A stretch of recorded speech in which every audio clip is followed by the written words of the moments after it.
Thank you, Olga. Hi, my name is Alex. I work in QuickField support team. Today I will show you how to use QuickField for induction heating simulation. There are many types of induction heating devices. I will use a simple inductor as an example. Here it is on your screen. The inductor has two turns. It carries the 1 kiloampere alternating current at 22 kilohertz.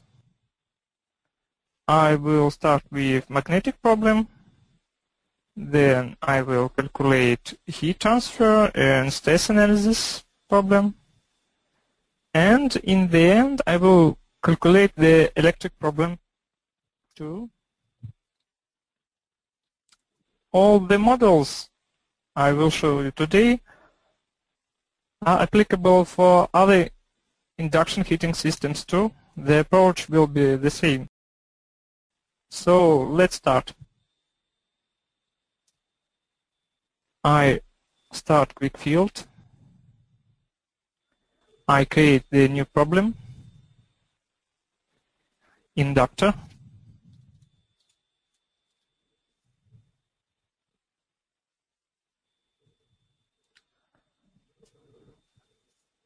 The problem type is AC magnetics. Our inductor is connected to the alternating current source.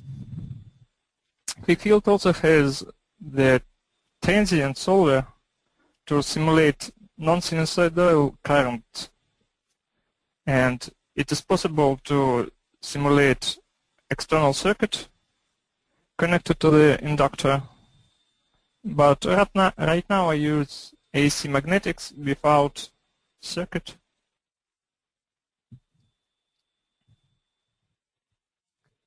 The frequency is 22 kilohertz, and the problem type is axisymmetric. And on QuickField screen we will define upper half of the cross-section of our inductor.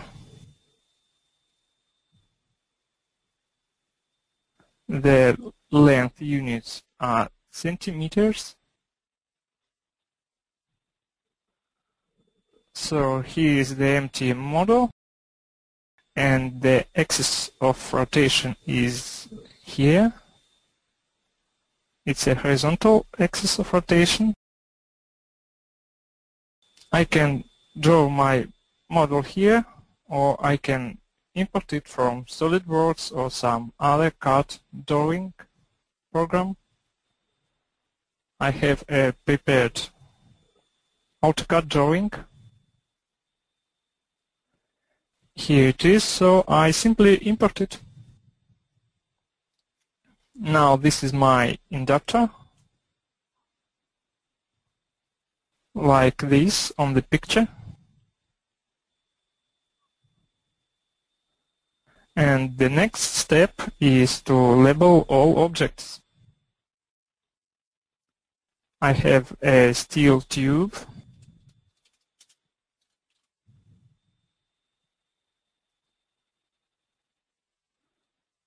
And here flows the water.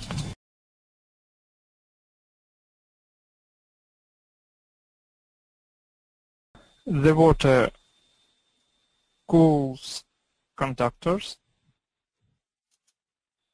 or my coil. I call it coil.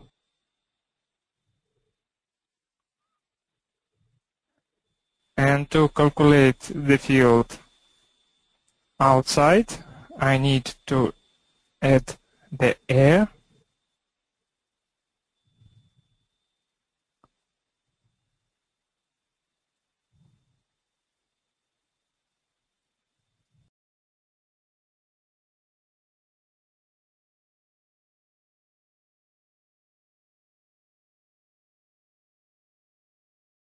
So this is the air.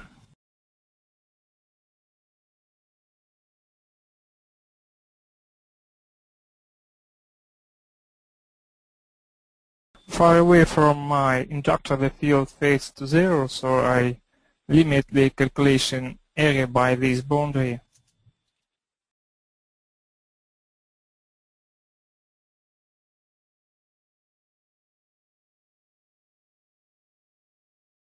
Now I have all objects labeled, and I have to specify material properties and field sources for each labeled object.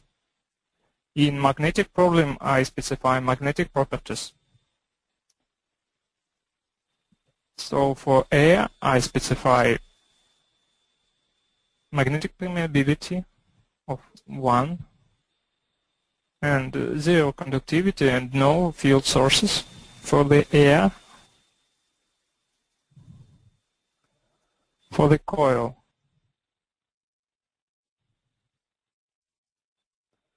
I specify permeability and the conductivity. It's a copper coil, and my current and the conductors are connected in series.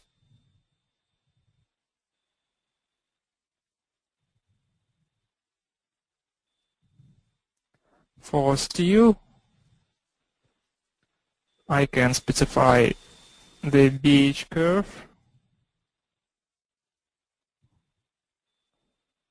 but to save time, I leave a constant value here, and I specify conductivity for my steel tube.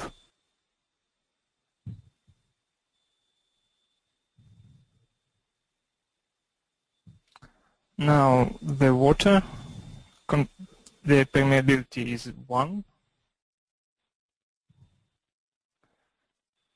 And far away the field fades to 0.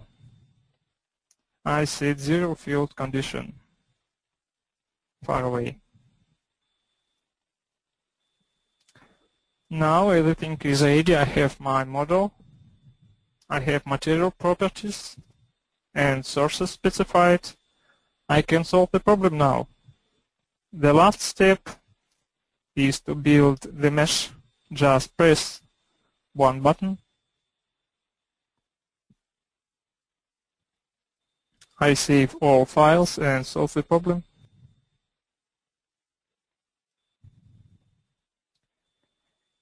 Here are the field lines and the current density distribution. Let's have a closer look.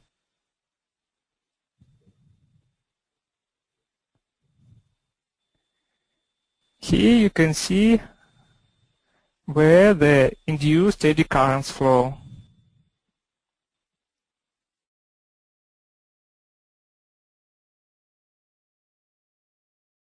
Let's take a look even closer.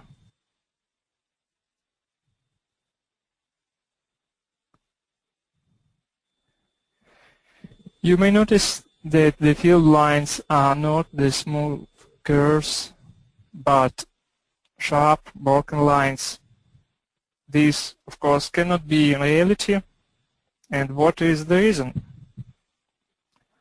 The sparse mesh causes the presented field distortion. Let's show the mesh.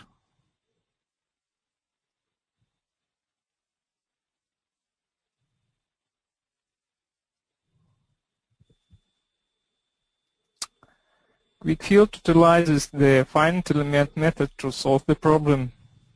In each mesh element,